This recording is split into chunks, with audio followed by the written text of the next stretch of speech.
Il-kap tal-Partit Nazzjonalista Adrian Delija għad baqalu 65,000 euro far-retrati xi ħallas mad-Dipartiment tat-Taxxi.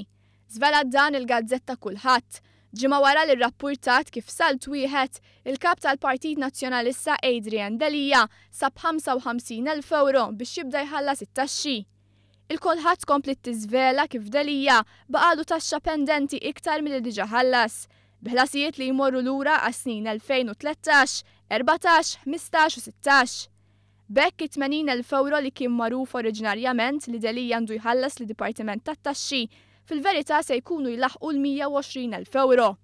Matul din il-ġimgħa Adrian Delija ħareġ jgħid li issa l-Gazzetta ma tistax tgħid li ma ħallas it-taxxa u prova jagħti l-impressjoni li kien solva l-kwistjonijiet kollha li kien hemm mad-Dipartiment tat-Taxxi Interni. L-accountant tiegħi jara l-affarijiet mad-Dipartiment tat-Taxxa, qatt li fi ftit żmien kont ħan irriżolviha, illum irriżolvejt din l-ixxu li kelli.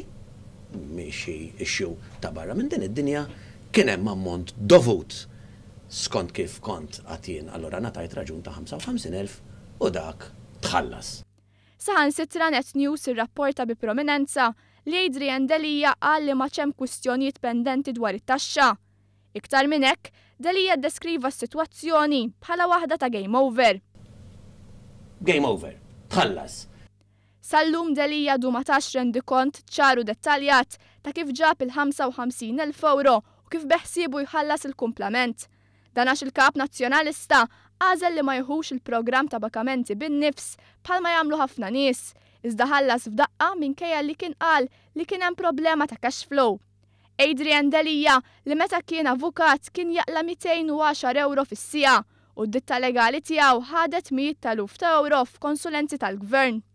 Il-kwistjonijiet finanzjarji ta' Adrian Delija u n-nuqqas ta' trasparenza min-naħa tiegħu kienu suġġett tal-kritika ta' bosta fil-Partit Nazzjonalista. Tul is-sajf li għadda saru allegazzjonijiet u nkitbu affarijiet li qatt ma kienu ċarati minn Delija u kien hemm esponenti tal-Partit Nazzjonalista li semmew dawn fost ir-raġunijiet għar-reżenja tiegħu.